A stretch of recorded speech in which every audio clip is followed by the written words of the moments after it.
जय हिंद दोस्तों, कैसे हो आप सभी। उम्मीद करता हूँ आप सभी ठीक होंगे। यदि ठीक नहीं है तो ये एमसीक्यू लगाकर आप ठीक हो जाएंगे।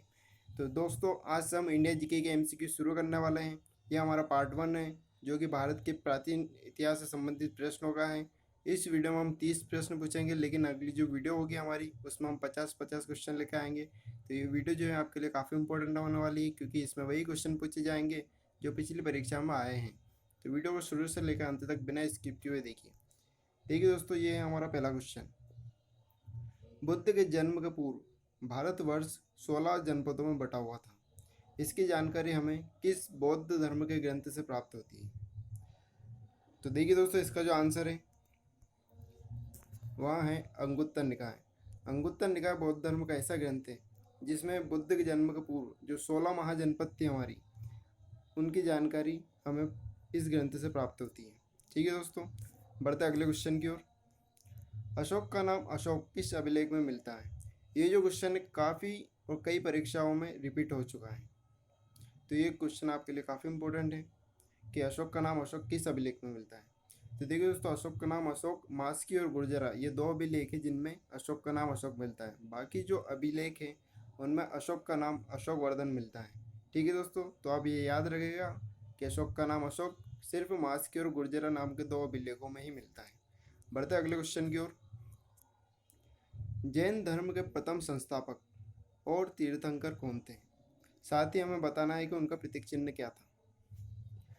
तो देखिए दोस्तों, जैन धर्म के प्रथम तीर्थंकर थे ऋषभदेव, और उनका जो प्रतीक चिन्ह था वह सांड था। ठीक है, ये प्रथम थे। और जो महावीर स्वामी थे वो 24वें नंबर के थे। और इनका जो महावीर स्वामी है उनका जो प्रतीक चिन्ह है वहाँ सी है, यानी कि शेर जो है महावीर स्वामी का प्रतीक चिन्ह है। और ऋषभदेव का है सांड। ठीक है दोस्तों, बढ़ते अगले क्वेश्चन की ओर। बुद्ध ने अपना उपदेश किस भाषा में दिया था?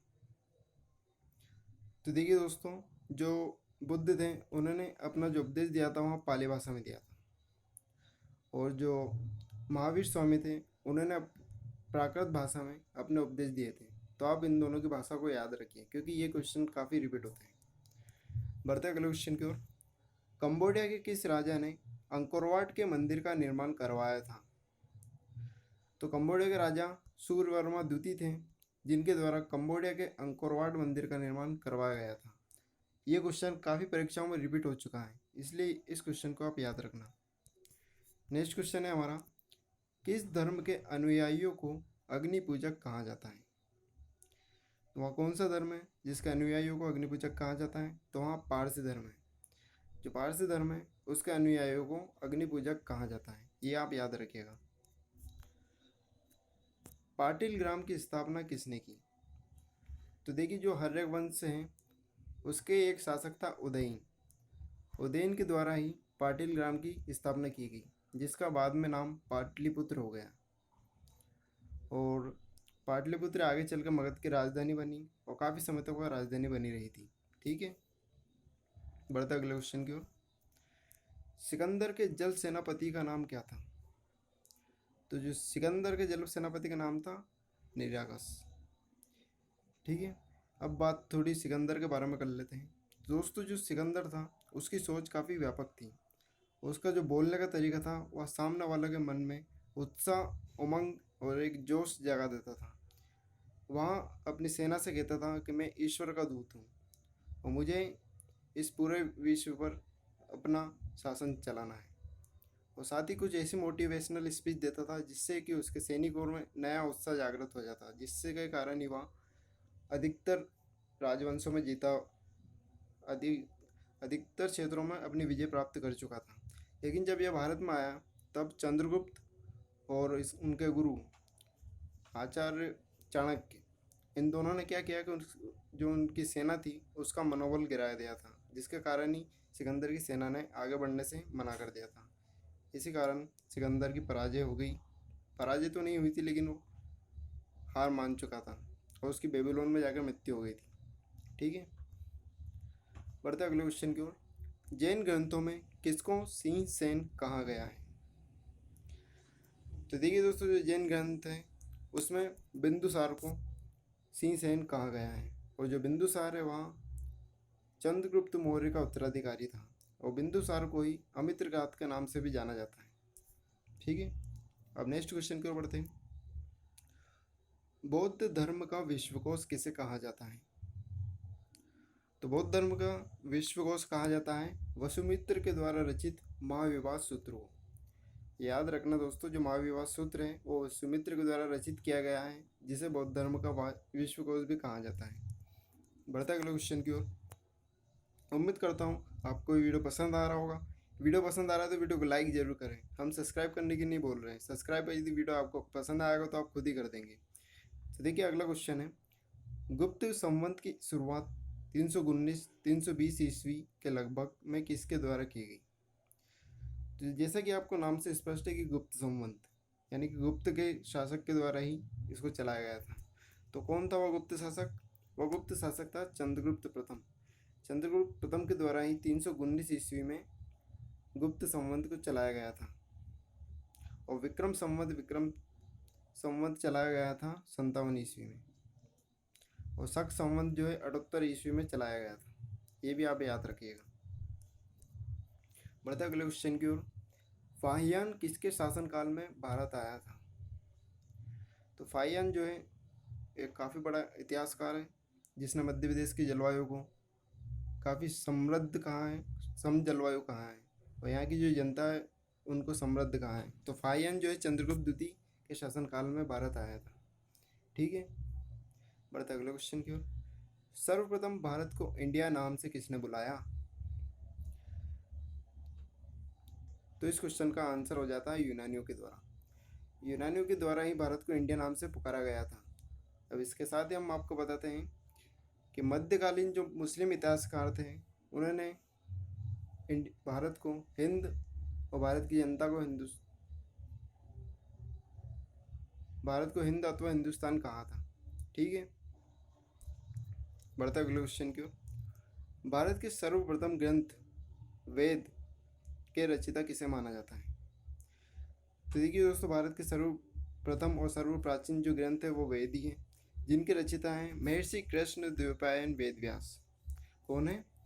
महर्षि कृष्ण द्वैपायन वेदव्यास जो हैं हमारे वेद के रचयिता हैं। ठीक है, और वेद कितने हैं? 4 है। कौन कौन से? ऋग्वेद, यजुर्वेद, सामवेद और अथर्ववेद। बढ़ते अगले क्वेश्चन की ओर। ऋग्वेद का जो उच्चारण करते हैं उन ऋषियों को क्या कहा जाता है? यानी कि ऋग्वेद में जो ऋचा हैं उनका जो उच्चारण करते हैं वे ऋषि क्या कहलाते हैं? तो उनको कहा जाता है होत्र। क्या कहा जाता है? होत्र। इसी प्रकार जो हमारा यजुर्वेद है उसका उच्चारण करने वाले ऋषियों को कहा जाता है अधर्वयु, और सामवेद का जो उच्चारण करते हैं उन्हें कहा जाता है उद्रात, और अथर्ववेद के उच्चारण करने वाले ऋषियों को कहा जाता है ब्रह्मा। ठीक है, बढ़ते अगले क्वेश्चन की ओर। एकमात्र मंदिर जो उत्तर भारत में होने के बावजूद द्रविड़ शैली में निर्मित है। अब देखिए दोस्तों, ऐसा इसलिए क्योंकि उत्तर भारत में जो कला की शैली है वहाँ नागर शैली है, जबकि जो दक्षिण भारत में जितने भी मंदिर बने हैं वहाँ द्रविड़ शैली में बने हैं या निर्मित हुए हैं। तो एकमात्र ऐसा मंदिर है जो कि उत्तर भारत में होने के बावजूद द्रविड़ शैली में बना है, तो वहाँ है तेली मंदिर। जो तेली मंदिर है वो कहाँ पर स्थित है? तो ये एमपी के ग्वालियर में स्थित है। ठीक है, ये काफ़ी इंपॉर्टेंट क्वेश्चन है और काफ़ी परीक्षाओं में रिपीट भी हुआ है, तो आप इसे नोट कर लीजिए, ये याद रख लीजिए। नेक्स्ट क्वेश्चन है, सबसे प्राचीन एवं प्रमाणिक पुराण का नाम क्या है? तो देखिए दोस्तों, जो पुराण है उनकी संख्या कितनी? 18 है, और 18 में से सबसे प्राचीन और प्रमाणिक पुराण है मत्स्य पुराण। ठीक है, ये क्वेश्चन काफ़ी इंपॉर्टेंट है और आया भी है। नेक्स्ट क्वेश्चन है, अर्थशास्त्र से किस काल के बारे में जानकारी मिलती है? जो अर्थशास्त्र है जिसे विष्णुगुप्त चाणक्य के द्वारा लिखा गया है, इसका एक और नाम विष्णुगुप्त, चाणक्य और कौटिल्य है। ये तीनों एक ही व्यक्ति के 3 नाम हैं। ठीक है, आप कभी कन्फ्यूजन में ना रहिए क्या। ठीक है, तो अर्थशास्त्र के लेखक की बात करें तो अर्थशास्त्र के लेखक है चाणक्य, विष्णुगुप्त और कौटिल्य।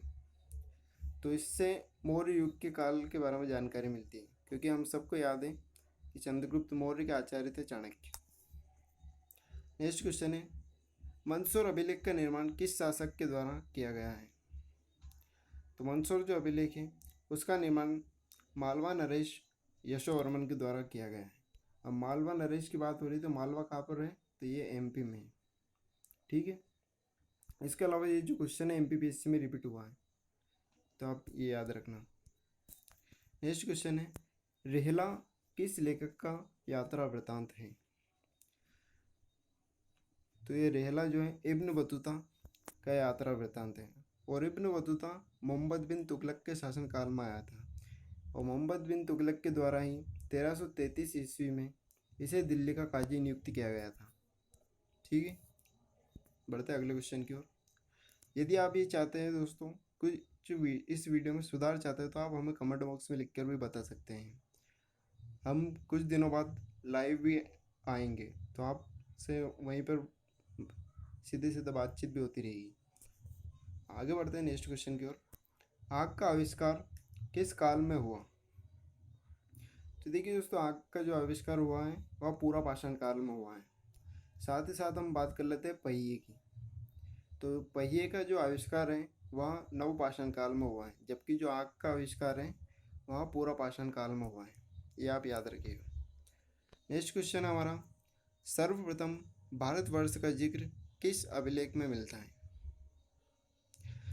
तो सर्वप्रथम जो भारतवर्ष है उसका जिक्र हमें हाथी गुम्फा अभिलेख के द्वारा मिलता है। और हाथी गुम्फा जो अभिलेख है वह कलिंग राजा खारवेल के द्वारा निर्मित है।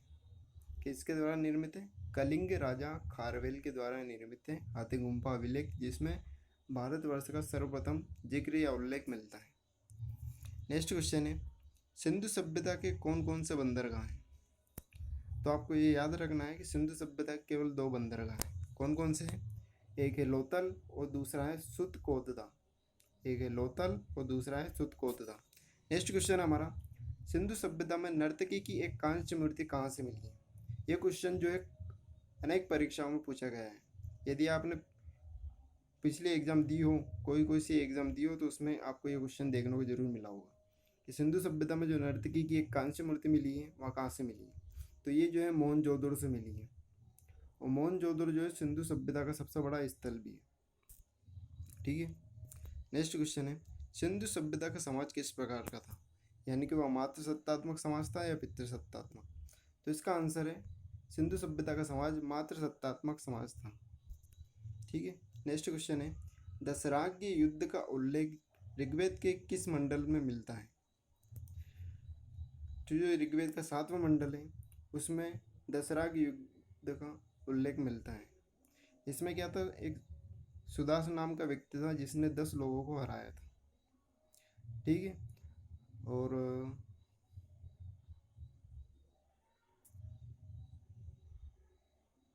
ये जो युद्ध है वो परुष्णी रावी नदी के किनारे लड़ा गया था। ठीक है, बढ़ते अगले क्वेश्चन की ओर। आर्य किस भाषा में वार्तालाप करते थे? तो आर्यों की जो भाषा थी वहाँ थी संस्कृत। आर्य संस्कृत ही बोलते थे। ठीक है, नेक्स्ट क्वेश्चन है, न्याय जो दर्शन है उसके प्रवर्तक कौन है? तो न्याय दर्शन के प्रवर्तक है गौतम जी। कौन है? गौतम। नेक्स्ट क्वेश्चन है, चेनाब नदी जो है उसका प्राचीन नाम क्या था? तो आपको पता है कि चेनाब जो नदी है जम्मू कश्मीर में स्थित है, आती है। तो चेनाब नदी का जो प्राचीन नाम था वह था आस्किनी, यानी इस क्वेश्चन का आंसर आस्किनी सही हो जाएगा। नेक्स्ट क्वेश्चन है, महाभारत जो कि विश्व में सबसे बड़ा महाकाव्य है उसका पुराना नाम क्या था? ये तो आपको भी पता है दोस्तों कि महाभारत जो है काफ़ी बड़ा महाकाव्य है और सबसे पुराना भी है। तो इसका जो पुराना नाम था वह है जय संहिता। ठीक है दोस्तों, ये आप याद रखिएगा, जय संहिता जो है महाभारत का पुराना नाम है। नेक्स्ट क्वेश्चन है हमारा, तो ये था हमारे कुल 30 प्रश्न। यदि आपको ये वीडियो पसंद आया तो वीडियो को जरूर लाइक करें। ये हमारा चैनल है वैकेंसी अपडेट विद नितेश, इस पर ये सीरीज चलाई जा रही है। यदि आपको इस सीरीज में कुछ भी परिवर्तन करवाना हो तो आप हमें कमेंट बॉक्स में लिखकर ज़रूर बताएं। मिलते हैं अगली वीडियो में, तब तक के लिए जय हिंद जय भारत।